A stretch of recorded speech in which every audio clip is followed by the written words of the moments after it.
Ny 20 Desambra izao no iatrehana ny fifidianana filoham-pirenena fihodinana faharoa ifanandrina ny kandidà larana fahatelo ambin'ny folo Andry Rajoelina sy ny kandidà larana faha 5 Marc Ravalomanana.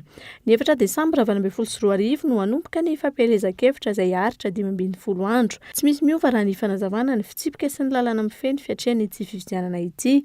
Tsy azon'ireo kandidà atao araka izany ny miteny hoe fidio aho mialoha ny daty voatondro anaovana ny fampielezan-kevitra. Iamafy kokoa noho ny tamin'ny fihodinana voalohany raha ny fanazavan'ny Vomiera maleo tena misahana ny fifidianana, ny fanaraha-maso ny fampiarana ny lalàna anatin'ity fihodinana faharoa ity.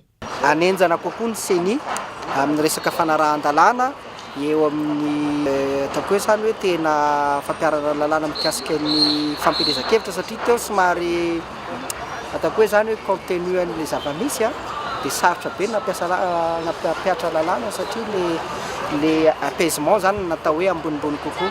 Zao efa kandidà roa no mifaninana moramora kokoa zany fampiarana ny lalàna eo amin'ny affiche électorale fametahana affiche amin'ny panneau publicitaire tena horaran'ny seni amin'izay amin'ity dia mazava ho azy moa zany eo amin'ny fandaminana ny occupation des lieux satria nisy olana kely tamin'ny premier tour.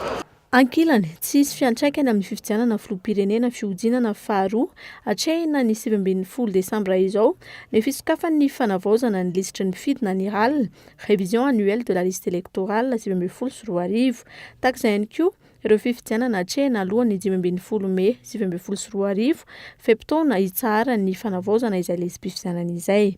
Ratsehivina isan'ny namafisany mpisehatra samihafa sy ny fitsarana avo momba ny lalam-panorenana androany ny hanamafisana ny fanabeazana olom-pirenena, isorohana ny vato maty sy vato fotsy araka izay tratra. Tahak'izay ihany koa ny fizarana ny kara-pifidianana mialoha, fanatsarana ny fikirakirana ny kajy mirindra, ampisy fifampitokisana bebe kokoa ary fanatsarana ny fikarakarana ny fifidianana amin'ny ankapobeny.